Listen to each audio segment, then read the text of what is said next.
Olá, espero que vocês estejam bem.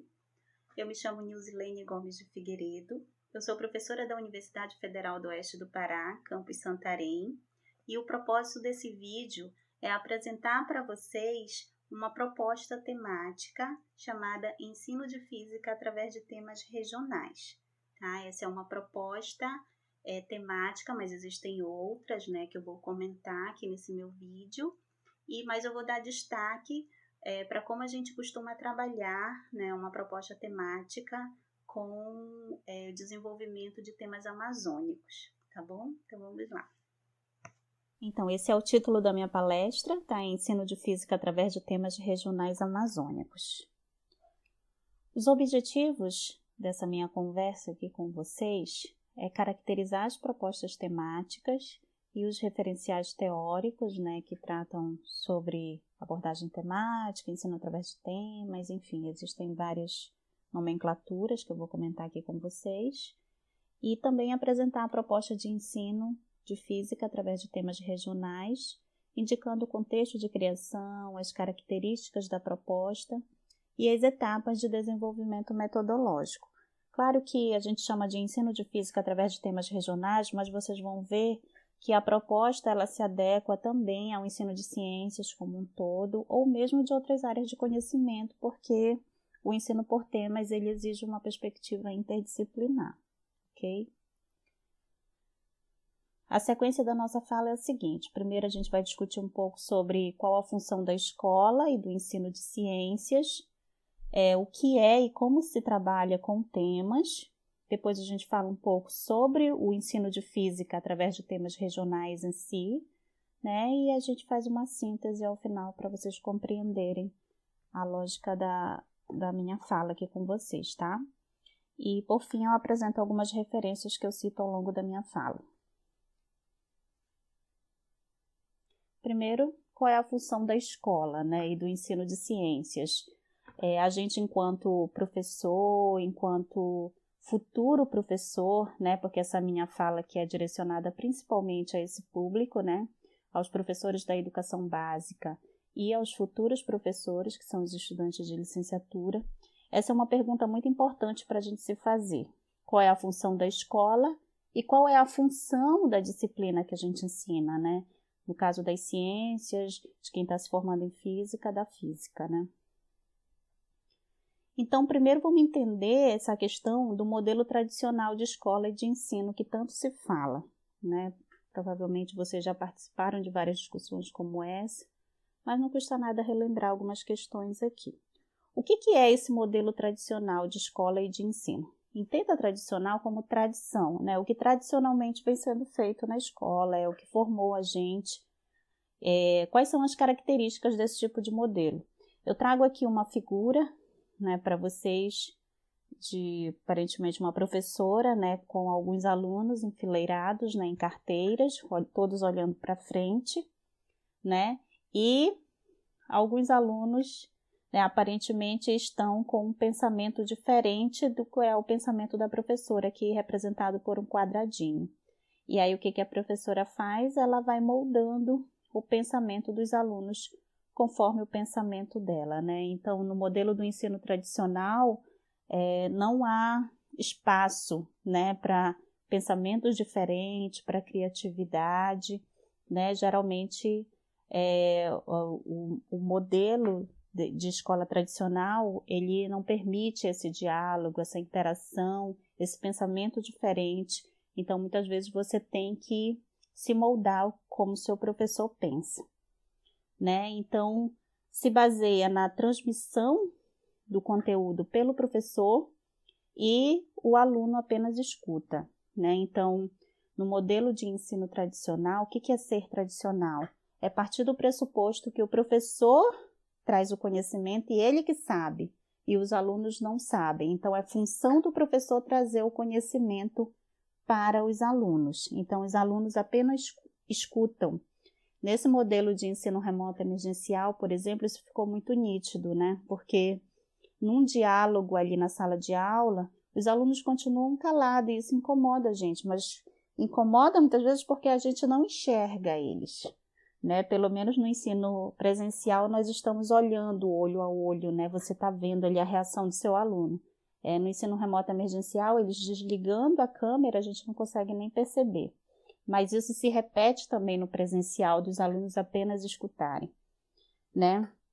O Paulo Freire, ele chama, né, nas obras dele, esse tipo de educação bancária, né? É como se pensasse a cabecinha dos alunos como se fossem depósitos, né, de conhecimento em que o professor vai lá, né, fazer esse depósito, né, como está representando essa figura aqui, né, como se fossem caixinhas de banco, né, por isso o nome educação bancária, onde o professor vai fazer o depósito lá, certo? Se pensa dessa forma numa concepção mais tradicional, né? E há uma prevalência de resolução de exercícios, mas simplesmente para aplicação em prova e atribuição de uma nota. Então, esse é o modelo da escola tradicional, que tradicionalmente vem sendo desenvolvida, certo? Prima-se pelo direcionamento, né, professor para aluno, né, o centro é o professor, pelo isolamento social, porque o diálogo não é bem-vindo, né? Então, vocês veem aí na figura que eu representei, né? As cadeiras enfileiradas, ela representa essa necessidade de o aluno não interagir com o outro, né? Se a gente pensar como que os jovens se organizam na sala de aula, eles vão colocando as cadeiras um ao lado do outro para tentar favorecer essa interação, mas o modelo tradicional da escola diz cadeirinha uma atrás da outra, né? Para não ter essa interação social. E a heteronomia, né? Que é a atribuição ao outro de uma responsabilidade que poderia ser sua. Por exemplo, é muito comum as famílias e os próprios estudantes pensarem que é obrigação do professor trazer o conhecimento para o aluno. Então, o aluno passivamente recebe aquilo se o professor não dar aula no sentido de expor todo o conteúdo, então ele não é bem visto, né, na escola, como se ele não trabalhasse, mesmo que o planejamento dele indique outras possibilidades de se construir conhecimento com o estudante. Então, essa é a representação de um modelo mais tradicional de ensino, certo? E aí a gente para pensar, né? Mas afinal, qual é o modelo de escola? Né? Qual é a finalidade da escola? A escola, né, eu peguei uma citação aqui da Ana Maria Pessoa de Carvalho, no livro de 2013, mas isso, né, é apresentado por vários autores também, discutido sobre qual é o papel da escola. E a Carvalho fala o seguinte: a escola, ela tem a finalidade de levar os alunos da geração atual a conhecer o que foi historicamente produzido pelas gerações anteriores. Beleza. Só que, se a gente pensar na quantidade de conhecimento produzido ao longo da história da humanidade, alguns séculos atrás, esse conhecimento era mais restrito, mas hoje em dia o conhecimento acumulado é muito grande, né? E também tem muitas informações falsas sendo vinculadas, né? Então, afinal, mas é muita coisa. Como que a gente faz agora, né, na escola, se ela tem essa finalidade, né, de levar os alunos a conhecerem, né, o que foi produzido em ciências, em história, em matemática, né, baseado em fatos, baseado realmente nas obras originais, mas é muita coisa, né? O que é mais eficiente?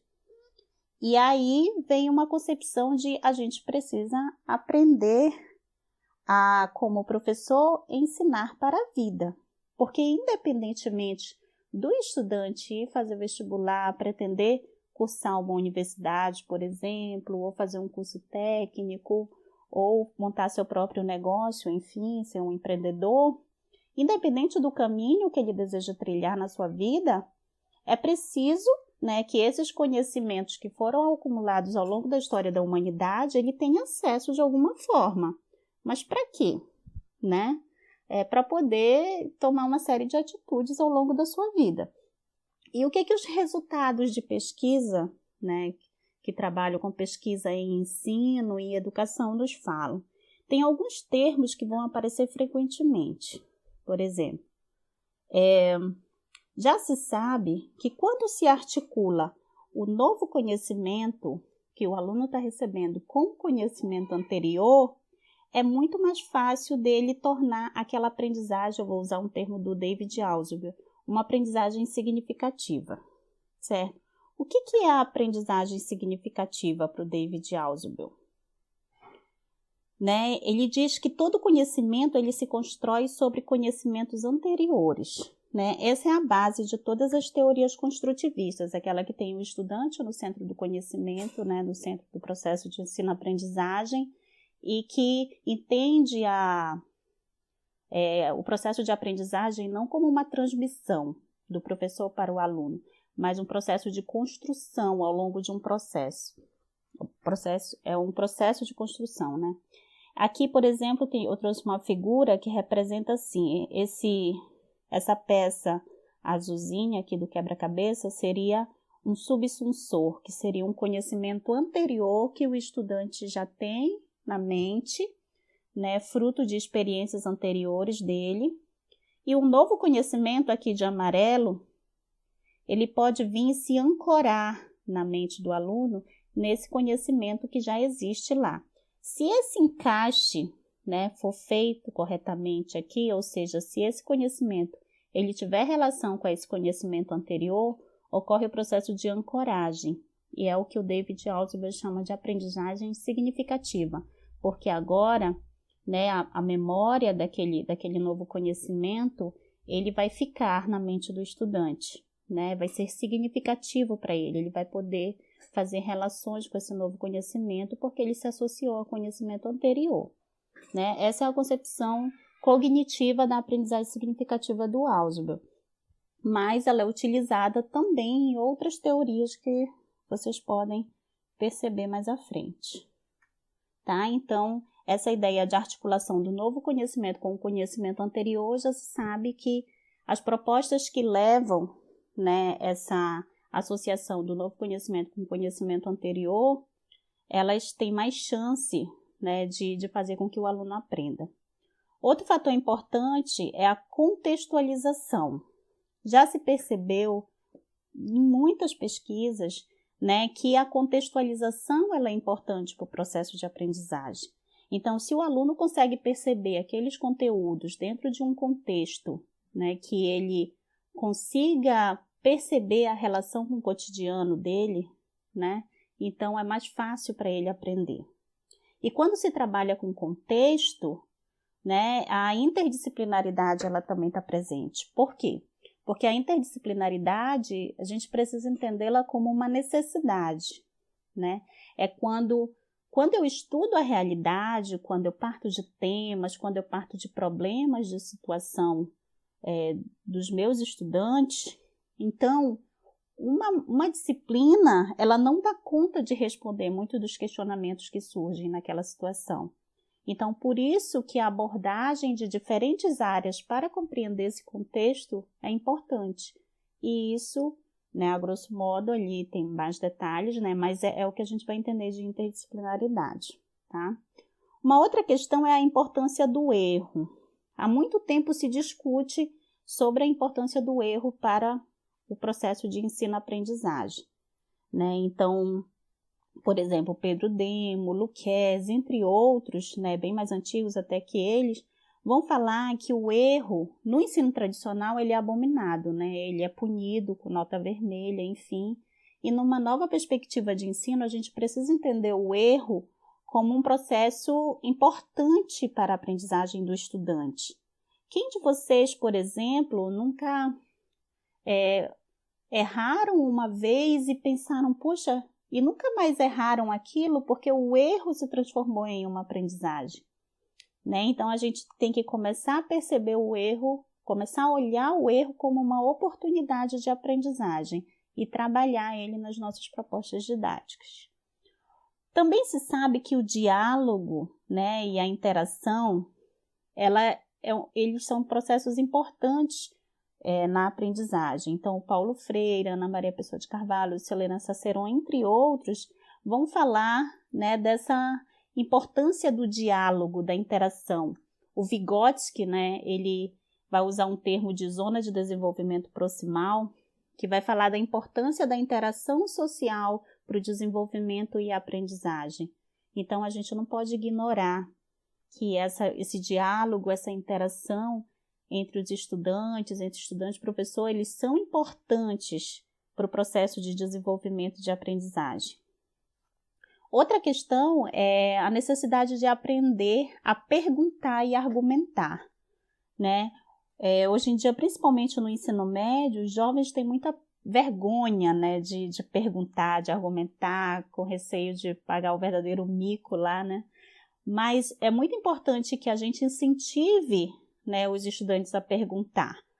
Às vezes os professores acabam não incentivando os estudantes a perguntar por medo do aluno perguntar coisas que ele não sabe. Mas a gente não é obrigado, enquanto professor, a saber tudo. Nunca a gente vai saber tudo. Claro que você não vai sempre dizer que não sabe, né? Por isso que o professor tem que estudar bastante. Mas o aprender a perguntar, ele é importante. Porque o diálogo, né, que eu falei na etapa anterior, ele pode proporcionar a reflexão e a arte de fazer boas perguntas, ela é muito importante para a vida, né, de você ir em busca de novos conhecimentos em cima daquilo que você não sabe efetivamente, né, e com isso, você aprendendo, você consegue argumentar diante de várias situações. Então, pesquisadores como Pedro Demo, por exemplo, quem trabalha com iniciação científica na educação básica, né, vão tratar sobre o ensino com pesquisa, na iniciação científica, vão tratar sobre essa importância de aprender a perguntar. A outra questão é o aprender fazendo. Desde a época do Aristóteles, já se sabe, né, e o Dewey, o David Cobb, né, ali na década de 80, década de 30, eles já discutiam sobre a importância do aprender fazendo, né, e hoje a gente já tem uma clareza muito bem disso, né, várias pesquisas já foram realizadas de que quando o aluno manipula, né, faz a manipulação, quando ele interage, quando ele dialoga, quando ele reflete sobre aquilo que ele está fazendo, o aprender fazendo, a aprendizagem que ele adquire, né, fica com ele por muito mais tempo. Então, aquilo é significativo e ele consegue fazer relações do que ele está aprendendo com outras situações. E, por fim, o último item que eu trago aqui para vocês são as avaliações diversificadas. É muito importante num processo de ensino que a gente pense em avaliações diversificadas. Por quê? Né? Eu trago uma citação aqui do Gardner. Gardner, ele escreveu um livro em 1995 sobre as inteligências múltiplas. Então, quem de vocês não percebeu ainda que, por exemplo, existem estudantes que são mais adeptos a uma questão mais lógica, né? Gostam mais de resolver problemas de matemática, né? Outros têm mais um envolvimento com arte, conseguem se dar melhor no lado artístico, né? Então, o Gardner, percebendo isso, né, nas pesquisas deles, ele escreveu uma obra chamada Inteligências Múltiplas, que vai discutir justamente as inteligências lógico-matemático, intrapessoal, interpessoal, sinestésico-corporal, sonoro-musical, naturalista, linguística e a visão espacial. Então, assim, todos nós podemos ter esse tipo de inteligência, mas alguns têm umas mais afloradas que outras. E você pode estimular o desenvolvimento de cada uma dessas inteligências também. E aí, por isso que a diversidade de avaliações, ela também é importante, né? Para quem se dá bem em artes, por exemplo, poderia fazer uma paródia, uma música, uma peça teatral para representar o que está aprendendo de ciências, né? Quem é bom em lógica matemática, resolver alguns exercícios de cálculo, né? Compartilhar com os colegas. Então, assim, se a gente estimular a diversidade, né, de avaliações, a gente consegue contemplar um número maior de alunos para verificar, porque a nossa intenção com a avaliação é verificar a aprendizagem, só que a verificação da aprendizagem pode ser feita de diferentes formas, não apenas com uma prova. A prova ela pode existir, né? Mas existem outras formas de avaliações que a gente precisa pensar.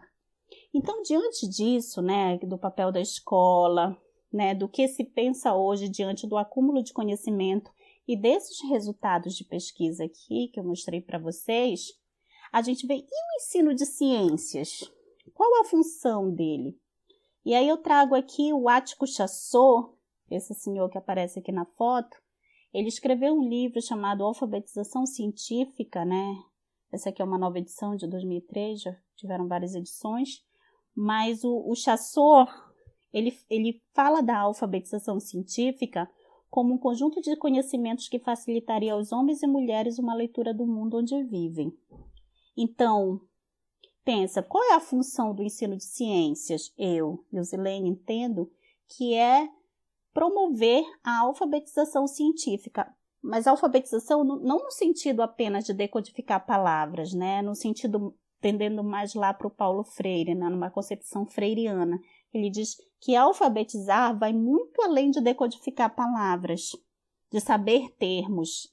É como utilizar aquele conhecimento, não é, para a intervenção no mundo, para uma leitura no mundo, como o Ático Chassot fala. E eu, Nilzilene, entendo que o trabalho com temas, o ensino por meio de temas, é uma possibilidade de levar os aprendizes a serem alfabetizados cientificamente, certo? Então, por isso que vocês vão ver as características da proposta temática, elas levam a isso, ok? Então, o que é e como se trabalha com temas? Primeiro, o que une as propostas temáticas? Eu vou mostrar daqui a pouco para vocês que há várias possibilidades de se trabalhar com temas. Mas um programa, por exemplo, ele poderia ser estruturado em temas da seguinte forma. Em vez de, numa escola, eu ter aulas de física, de história, de biologia, de matemática, de química, de arte, que são os conteúdos, né, que já que a função da escola, né, fazer com que as novas gerações tenham contato com conhecimentos anteriores, então esses conhecimentos são trazidos dessa forma, em forma de disciplinas para a escola. Então, hoje em dia há uma nova tendência, principalmente com a BNCC, né, desses conteúdos não virem somente como conteúdos para a escola, né, mas que eles venham dentro de um contexto, dentro de um projeto, dentro de uma problematização que faça sentido para os estudantes, porque o trabalho estanque, né, dos conteúdos não tem dado resultados muito satisfatórios, né, para o desenvolvimento e para a aprendizagem. Então, eu poderia pensar, em vez de estruturar em disciplinas ou em conteúdos o programa, eu poderia pensar em estruturar em temas. Tema 1, tema 2, tema 3, por exemplo, Universo, Terra e Vida, as maravilhas da água, descargas elétricas atmosféricas, entendeu? No caso do ensino de ciências. Ou poderia ser temas que envolvessem também todas as disciplinas, né? Então, aqui, vocês olham as setinhas, no ensino por temas, as áreas de conhecimento, elas são voltadas ao tema e não o inverso. Não é que a história vai olhar o tema 1 e vai trabalhar isoladamente, e a biologia olhar o tema 1 e trabalhar isoladamente, não. As áreas de conhecimento, elas surgem à medida da necessidade da compreensão de aspectos que são discutidos no tema. Então, elas estão a serviço do tema, certo? Então, eu poderia ter um tema 1, tema 2, tema 3, e as áreas de conhecimento, elas entram no tema como uma forma de compreensão do que está sendo discutido no tema, ok? Quais são os referenciais teóricos, né, que trazem propostas temáticas? O primeiro deles que inspira, né, na verdade, muitas das outras propostas, são os temas geradores de Paulo Freire, né, publicados pela primeira vez em 1970, no livro Pedagogia do Oprimido. Esses temas geradores do Paulo Freire, ele vai discutir uma proposta de alfabetização popular para a alfabetização de adultos camponeses, né? Então, o Freire, ele foi, né, um teórico e prático, não só teórico, mas prático também, foi inclusive secretário de Educação, né, ali de São Paulo, e aí o método Paulo Freire, ele associa a formação de sujeitos, não apenas no conteúdo, pelo conteúdo, né, no caso da alfabetização dos camponeses, né, era para eles também terem consciência do mundo em que eles vivem e poder, através daqueles conhecimentos que eles estão adquirindo, poder intervir na realidade deles, certo? Então, o método dos temas geradores de Paulo Freire, ele começou a perceber que quando se trabalhava com a realidade ali dos sujeitos, se eu quero ensinar, por exemplo, a eles a ler, então, em vez de falar, Ivo viu a uva, né? Uva, às vezes aqui no Brasil não se plantava uva naquele contexto ali que estava ensinando. Então, por que não falar de enxada, falar do que ele está vivenciando ali, né? Então, os temas eram escolhidos a partir da vivência dos sujeitos naquela localidade. Então, ele percebeu que a escolha, né, de temas daquela realidade do sujeito, numa articulação com a vida deles e com a consciência do mundo que eles estavam vivendo, esse é o método Paulo Freire, né? Então, uma das primeiras propostas temáticas que a gente tem conhecimento no Brasil é essa proposta freiriana. Em 1992, né, o Demétrio Delizoikov e o José André Angotti, eles escrevem uma obra chamada Física, né, que fazia parte de um programa que era para a formação de professores, naquela época de magistério. E aí eles trazem uma perspectiva dos 3 momentos pedagógicos. Esse livro Física, do Demétrio Delizoikov e do José André Angotti, ele é escrito, por exemplo, a partir de um tema, produção, distribuição e consumo de energia elétrica, de energia. E aí eles desenvolvem todo o conteúdo de física em cima desse livro. Então, assim, em termos de física, é a primeira proposta que a gente percebe um caminho ali mais temático, né, que tem o tema como eixo central, né, numa discussão em um material, né, que tem fins didáticos. E aí, em 2002, né, assim, o Delizoikov e o Angotti, claro, continuaram depois em outras obras, né, outras mais recentes, o grupo deles cresceu muito, principalmente do Delizoikov, e eles têm vários trabalhos da linha temática, né, então os 3 momentos pedagógicos, eles estão sendo utilizados no Brasil inteiro, hoje em dia. A gente vai discutir as 3 etapas de Brito que se assemelham em alguns aspectos com os 3 momentos pedagógicos, né, o dos temas regionais com o do Delizoikov e Angotti, mas tem algumas diferenças ali do 2º para o 3º momento, tá? E em 2002, os temas estruturadores do PCN+, né, porque em 2000 foi lançado os parâmetros curriculares do ensino médio, né, que já traziam uma perspectiva com trabalho temático também, dos temas estruturadores, mas o PCN+, vem discutir com mais clareza isso em 2002, né, que é um documento orientador do governo federal para as escolas. E aí, ali em 2004, tem uma primeira publicação do professor Licurgo Peixoto de Brito, né, sobre a aplicação de temas regionais num curso de licenciatura em ciências aqui no Pará. E aí ele descreve nesse trabalho de 2004 como que foi trabalhado esses temas, como foram trabalhados esses temas em um curso de formação de professores. E em 2007, eu e ele escrevemos um artigo, né, ampliando um pouco mais essa discussão, né, e publicamos no IMPEC de 2007, certo? E também, mais ou menos na mesma época ali, o Décio Auler, né, uma equipe lá de Santa Maria, eles fazem uma discussão maior dos temas do Freire com a perspectiva CTS, que é a perspectiva Ciência, Tecnologia, Sociedade. Começam a aprofundar mais o trabalho com temas, né, fazendo essa articulação dos temas do Freire com temas em uma perspectiva Ciência, Tecnologia e Sociedade. Tá? Essa aqui é uma proposta, por exemplo, para vocês verem como que é possível estruturar um programa em temas. Entre 2006 e 2010, eu atuei na Escola Maria Helena Varente Tavares, e a Escola Maria Helena fica situada em Ananindeua, e em 2008 eu fiz uma proposta temática para trabalhar à noite, Então, por exemplo, aqui da segunda para a terceira avaliação, eu escolhi os seguintes temas. Na segunda avaliação, trabalhava a física dos esportes e dava para trabalhar esses conteúdos aqui de física: unidades, precisão de medida, grandeza, espaço, velocidade e aceleração.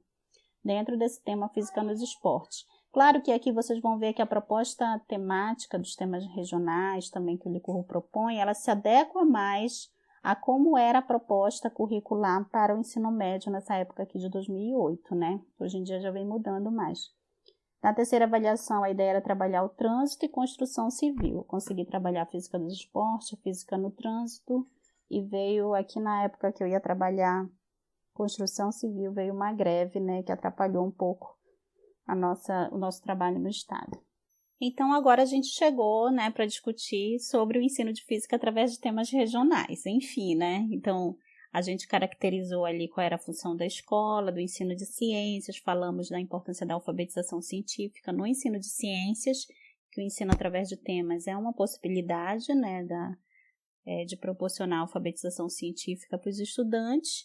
Aí falamos de algumas propostas temáticas e agora a gente vai focar no ensino de física através de temas regionais. Tá, então esse é o querido professor Licurgo Peixoto de Brito, né? Foi docente da UFPA. O Licurgo é o idealizador dessa proposta metodológica que eu estou colocando aqui para vocês, né? Dos 3 momentos, das 3 etapas de Brito. E infelizmente a gente perdeu o professor Licurgo para a Covid, né? Agora esse ano de 2021. Mas ele deixou um legado muito importante para a gente, né? E sobre isso que nós vamos discutir agora. O Licurgo buscou inspiração, né, nos temas geradores do Freire, do PCN, do Deleuze Oikov e Angotti, e nas experiências que ele já tinha vivenciado aqui na Amazônia, né, nos cursos de formação de professores no interior do estado do Pará, pela Universidade Federal do Pará. E assim eu trago uma foto aqui que encantava muito o Licurgo, né? Dessa nossa região aqui, do potencial que a gente tem na nossa região para abordar física, ciências de forma geral e que a gente não pode ignorar, tá? Então vou tentar explicar um pouco a linha do tempo aqui para vocês dessa história, né?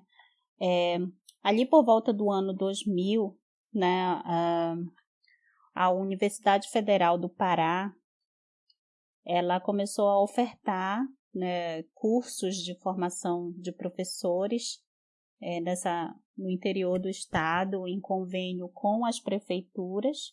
Eram cursos de licenciatura em ciências, né, e visavam dar formação em nível superior para as pessoas que não tinham ensino superior, eram chamados professores leigos na época. Por quê? Porque com a promulgação da Lei de Diretrizes e Bases de 1996, havia um tempo para essas pessoas se capacitarem em nível superior para que elas pudessem ainda continuar atuando na educação básica. Então, a Universidade Federal do Pará faz convênio com algumas prefeituras e quando os professores da Universidade Federal do Pará chegam, né, nesses municípios, eles percebem a dificuldade que aqueles professores que estavam em formação lá, porque já eram professores da educação básica, né, mas a dificuldade que eles tinham em termos de cálculo, por exemplo, né, então, porque muitos deles tinham feito magistério, alguns não tinham nem tido contato com física, né, com uma matemática um pouco mais aprofundada, então eles tinham muita dificuldade. E aí o que o Licurgo fez? Ele propôs que antes de haver umas disciplinas mais específicas de cálculo, nessa licenciatura em ciências, que se trabalhasse uma física mais conceitual. E aí criou-se uma disciplina no currículo da licenciatura em ciências chamada física conceitual. Primeiro em Breves e depois nos outros municípios que ofertavam a licenciatura em ciências. E a proposta dessa disciplina era trabalhar, né, diante de toda essa discussão que eu já fiz anteriormente com vocês, já era de conhecimento do Licurgo, né, e devido à experiência dele também, a ideia dele era trabalhar temas regionais daquele município, de modo que conseguisse, né, chamar a atenção daqueles professores que eram estudantes da licenciatura, para que eles se envolvessem com a física antes deles começarem a resolver os cálculos, né? Então, assim surge a física conceitual com temas regionais ali por volta dos anos 2000, né? Com o professor Licurgo ensinando nesses municípios. E aí, em 2004, o professor Licurgo relata essa experiência em um evento de extensão que teve na Universidade Federal do Pará, em Belém, né? Então, esse é o trabalho que a gente chama de Brito 2004, que foi o primeiro trabalho que o professor Licurgo escreveu, Ensino de Física através de temas, uma experiência de ensino na formação de professores de ciência. E aí ele começa a relatar como foi trabalhado esses temas nesse curso de formação de professores. Vocês vão me ouvir falar muito desse Brito 2004, que corresponde a esse trabalho aqui que o Licurgo relata pela primeira vez essa experiência no curso de formação de professores. E aí, entre 2004 e 2005, as primeiras pessoas desse curso de licenciatura em ciências é que elas começam a ser formadas, né? E surgem trabalhos de conclusão de curso nessa perspectiva de temas regionais. Então, por exemplo, as olarias de Abaetetuba e o ensino de física, né, a produção dos tijolos. Então, como explorar a física dentro dessa atividade de olarias muito frequente lá em Abaetetuba. O ensino de ciências através de temas, a física presente na navegação e na construção naval em Abaetetuba. Abaetetuba é uma cidade próxima a Belém, né? E eles têm construções de barcos lá, então como utilizar essa atividade, né, típica desse município para explorar temas, para explorar física, né? Produção de farinha de mandioca, uma abordagem para o ensino de ciências, isso aqui foi desenvolvido em Oriximiná, né? Para quem não conhece, Oriximiná é um grande produtor de farinhas de mandioca, né? Inclusive, alguns chamam de Espocabode, né? Tem uma história de Espocabode de lá, porque comeu muita farinha lá em Oriximiná, enfim, vocês podem dar uma pesquisada nisso. Tem o outro de Breves, poluição sonora no município de Breves, aspectos físicos e sociais, né? Porque Breves, apesar de ser uma cidade do Marajó, é uma das maiores cidades do Marajó, acho que é a maior. Mas em compensação, a orla ali do município tem uma poluição sonora muito grande, então também foi explorado isso no material didático. Ensino de ciências através de temas, a produção da cachaça em Abaetetuba, não sei se vocês sabem, mas Abaetetuba é um dos maiores produtores de cachaça, né, até do mundo, eu acho. E o Licurgo era um grande apreciador da cachaça, então tem um material muito interessante sobre essa produção da cachaça. Castanha do Pará, um tema regional para o ensino de ciências, né? Esse é um outro tema, né, desenvolvido aqui na região também. Princípios físicos do sistema de abastecimento de água de Breves. E o ensino de física através de temas regionais, esse oitavo aqui é o meu trabalho de conclusão de curso defendido em 2005, em que eu aplico esse tema 4 aqui em uma turma de Ananindeua e outra de Breves e faço uma análise descrevendo com um pouco mais de detalhes os temas regionais. Então, esses foram os TCCs, né, que surgiram nesse período de 2004 a 2005. E aí, em 2006, eu ingressei no mestrado e comecei a fazer um trabalho com o professor Licurgo, também na linha de temas, no mestrado em Educação e Ciências, lá na Universidade Federal do Pará. E aí, em 2007, a gente submete um trabalho para o IMPEC. Esse foi um trabalho que teve uma repercussão muito boa, até hoje ele é muito utilizado, que é o Brito e Gomes 2007, que a gente fala sobre o ensino de física através de temas no atual cenário do ensino de ciências, né, que ele foi submetido ao 6º IMPEC em 2007. Então, aqui a gente trata com mais detalhes essa proposta temática e situa ela no atual cenário do ensino de ciência comparado às outras propostas, certo?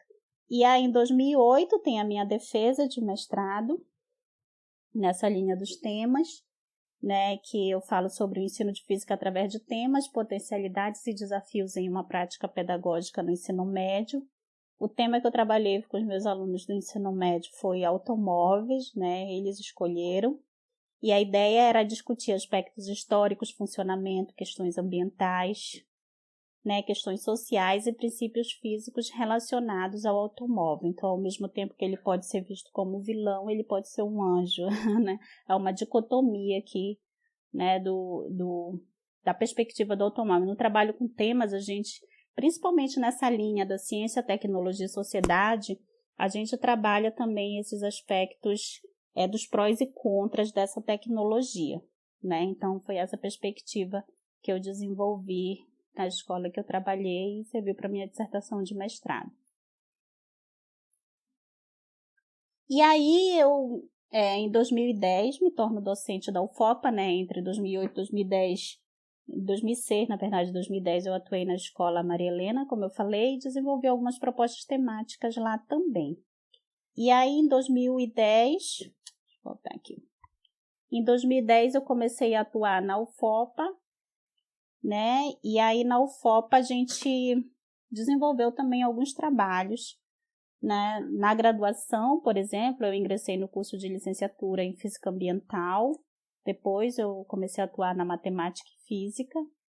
E, na graduação, eu orientei alguns trabalhos temáticos. Por exemplo, o primeiro que eu orientei em 2010, logo que eu entrei, foi do Raoni, que hoje em dia já é até professor da universidade. Por dentro da televisão, uma possibilidade de ensino de física através de temas com enfoque CTS. Depois, em 2012, eu orientei mais 3 trabalhos, que foi a física térmica no corpo humano, uma proposta temática desenvolvida em uma escola rural de Santarém, que foi do Edevassi, sobre radiação ultravioleta no Pará, né, da Adria Suzane, e o Aprendendo sobre Chuvas, da Graciane Castro Meirelles. Teve um material didático que eu elaborei também, que foi como anexo a um trabalho de conclusão de curso do Parfó, que é como ensinar dia e noite estações do ano para crianças da educação infantil. Então, esse material, eu fiz ele com base nas dificuldades que eu percebi, né, que as estudantes que estavam se formando tinham de trabalhar a física para as crianças da educação infantil. Então, com base no relato que elas fizeram, eu elaborei esse material didático. As dissertações, né, que também eu tenho orientado na UFOPA. Até o momento, eu orientei 2, Física no Trânsito, uma abordagem com enfoque Ciência, Tecnologia e Sociedade em Santarém, de 2018, do professor Márcio José do Carmo Soares, e Equilíbrio e Flutuabilidade das Embarcações na Região Amazônica, defendido em 2019 pelo Janilton Josadarte, também é professor daqui de Santarém. E eu tenho uma em andamento, que é sobre raios, né, da Débora Miranda, e tem um outro que eu estou orientando também sobre queimadas, esse da graduação. E tem um terceiro, os 3 trabalhos atuais que eu tenho são esse, né? O terceiro é sobre os instrumentos sonoros, né? A física dos instrumentos musicais. Continuando aí. O papel do professor e dos estudantes no ensino de física através de tema, né? Eu falei as características do ensino tradicional lá para vocês, né? Que o estudante passivamente escuta o professor, né? O professor é responsável por trazer os conhecimentos a ele. E no ensino através de tema, esse papel é diferente, né? Então, o papel do professor é de auxiliar na construção de conhecimentos, avaliar o processo. E o papel dos estudantes é buscar informações do assunto, reunir em equipe, discutir, tirar dúvidas com colegas e professores, preparar a produção própria da equipe para socializá-la com a turma. Ou seja, aprende a aprender, a conviver, a fazer e a ser, que são alguns pilares lá que a Unesco coloca para a educação, né, no século XXI. E quais são as características da proposta do ensino através de temas regionais? Né? A gente precisa pensar, como eu falei anteriormente, que o tema ele é a própria contextualização. Né? Então, a contextualização é uma característica importante do ensino através de temas regionais. E uma vez que ele é a própria contextualização, a interdisciplinaridade ela é uma necessidade, né? Por quê? Porque não tem como a gente trabalhar a realidade só com uma perspectiva disciplinar, né? A perspectiva interdisciplinar, ela vai estar presente, porque é preciso conhecimento de várias áreas na tentativa de compreender o que está surgindo aqui no tema. Outra questão é a transversalidade, outra característica. Por quê? Como eu mostrei para vocês no esquema anterior, né, os temas, eles formam o eixo principal do programa. Diferente, por exemplo, dos parâmetros curriculares do ensino fundamental, que tem aqueles temas transversais, né? Trabalho, consumo, pluralidade cultural, né? Então, só que eles são transversais ao currículo, eles não formam o eixo principal do programa. Então, no caso da proposta temática, forma o eixo principal do programa, né? Ele é transversal ao programa como um todo, por isso que uma das características dele é a transversalidade. A outra é a formação para a cidadania, porque a ideia de ensinar por temas é a ideia também de favorecer a formação cidadã, porque uma vez que o estudante ele compreende, né, o contexto em que ele está vivendo e as discussões dos conteúdos, eles estão presentes nesse contexto, né, ele passa a conhecer melhor a história, né, a história própria dele, né, do contexto em que ele está vivendo, as relações sociais, enfim, ver como que a ciência está presente nesse contexto, e isso ajuda na formação da cidadania também. Então, o contexto é o eixo estruturante do programa. Então, eu tenho aqui, olha, várias situações, por exemplo, o encontro das águas aqui em Santarém, do Rio Amazonas com Tapajós, os barcos que transportam as pessoas aqui na Amazônia, né? As pessoas pescando, o pôr do sol, a chuva caindo aqui na nossa região, a praia de Alter do Chão. Então, tudo isso aqui dá origem a temas que podem ser trabalhados. Então, o próprio contexto é o eixo estruturante do programa. E quais são as 3 etapas do ensino através de temas regionais? Eu fiz esse esquema aqui para ver se vocês compreendem melhor. É como eu vou desenvolver a proposta temática, né, dos temas regionais dentro de uma sala de aula, né? Então, eu divido a minha proposta didática em 3 etapas. A primeira etapa é a apresentação, a segunda é o aprofundamento e a terceira a produção e avaliação. É como se fosse um joguinho, né? Que aqui você vai dar o start e depois você vai chegar no final. Esse processo aqui, ele tem que ser uma construção de conhecimento, é uma proposta construtivista, certo? Em que vai ter a interação dos estudantes com o professor, vai ter diálogo, vai ter espera-se que tenha todas aquelas características que eu falei anteriormente para vocês. A valorização do erro, levantamento de conhecimentos prévios, entre outras características, né? Então, o que é esse momento da apresentação do tema? No artigo Brito e Gomes 2007, nós citamos da seguinte forma. Desse momento, né, da apresentação, o tema é apresentado através de filme, palestra, visita de estudo ou outro recurso capaz de extrair de um contexto familiar ou estudante alguns elementos que suscitem um conhecimento científico. No entanto, essa apresentação ocorre sem aprofundamento em conhecimentos físicos. Sua finalidade é despertar a curiosidade por eles a partir de um contexto local ou regional, familiar ou estudante. Os alunos são alertados para que, durante a fase de apresentação, destaque os elementos que lhes chamaram a atenção ou que não foram bem compreendidos. Então, a ideia desse primeiro momento é muito similar ao primeiro momento que o Delizoikov apresenta, que é a problematização inicial, né? É problematizar, né? É chamar o estudante para o tema sem a necessidade de abordagem dos conceitos de forma aprofundada nesse primeiro momento. E ela pode ser feita de várias formas. Vocês vão ver que pode ser por meio de um texto, por meio de um vídeo, por meio de um especialista falando, né? Mas tem que ser motivador. Esse primeiro momento, ele precisa ser motivador. É o momento mais curto que tem, comparado aos outros, mas esse momento motivador, ele precisa muito de interação. O ideal é que você faça o levantamento de conhecimentos prévios dos estudantes nesse momento, você faça mais perguntas do que dê respostas. Entenderam?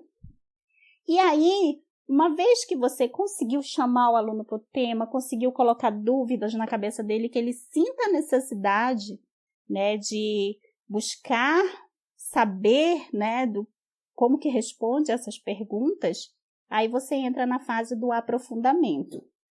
Nessa fase do aprofundamento, os conceitos são apresentados com a finalidade de dar suporte ao contexto. Porém, professor, apesar de aprofundar os conceitos e buscar a sua transposição do local para o global, né, o professor não teria o objetivo de esgotar as aplicações desses contextos e nem de alcançar detalhes em sua formalização.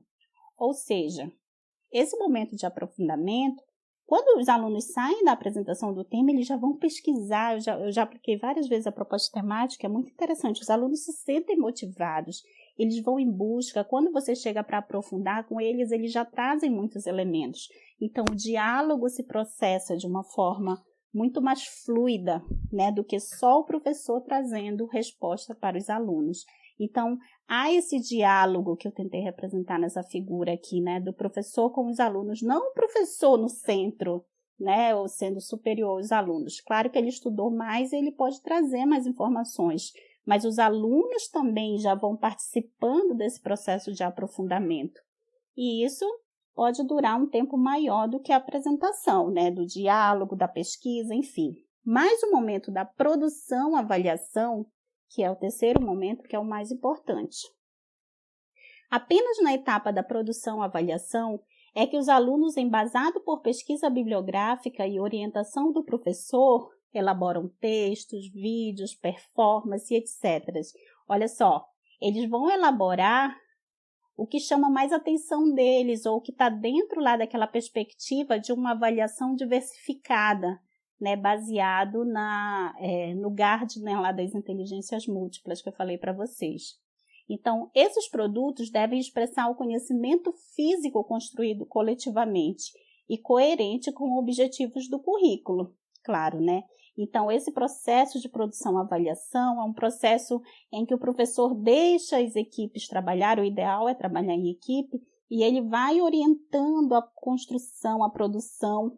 Nessa produção deles, eles podem expor o que vieram aprendendo ao longo desse processo, até que se chega no final dessa apresentação. O ideal é que nessa produção-avaliação eles socializem, né, com os demais colegas, com os professores, aprendizagens, dialoguem mais. E se o professor sentir necessidade de, no final, passar mais algum quiz, um teste, enfim, vai depender do andamento da turma. Isso não é proibido, né? Vai depender do contexto em que o professor está inserido e da necessidade que ele percebe, né? Ao longo desse processo, em geral, como os alunos estão acostumados a escutar passivamente o professor, e nessa perspectiva eles precisam estar mais ativos, eles oferecem resistência, tá? Se eles não estão acostumados. Eu já trabalhei várias vezes assim, eu sei que eles aparecem com resistência, mas ao longo do processo essa resistência vai diminuindo e no final a gente percebe que a aprendizagem deles foi muito melhor do que se eu simplesmente chegasse e falasse do conteúdo para eles, entendeu?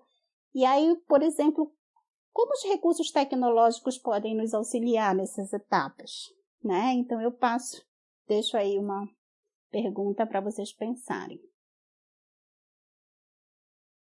Sintetizando o que eu falei com vocês até aqui, né? Então, a gente falou da função da escola, né? A escola, ela tem função de levar a conhecer o que a humanidade produziu de conhecimento ao longo da história, né? E os conhecimentos de ciências, de física, estão dentro desse contexto, né? Mas para que aprender esses conhecimentos de ciências, de física? Eu coloquei aqui para vocês a importância, né, de que os estudantes tenham uma alfabetização científica, né, na concepção lá do Freire, do Chassot, né? Para que eles possam compreender o mundo em que vivem e possam intervir no mundo. Então, é dando sentido para esses conhecimentos de ciências, de física. E aí, essa alfabetização científica, eu entendo que pode ser proporcionada por meio né, de uma abordagem temática. E essa abordagem temática, uma delas, né, umas possibilidades de trabalho com temas, é o ensino de física através de temas regionais, que eu coloquei a palavra amazônicos também, né, proposto lá pelo professor Licurgo Brito, que tem como características a contextualização, interdisciplinaridade, importância social e fortalecimento da cidadania.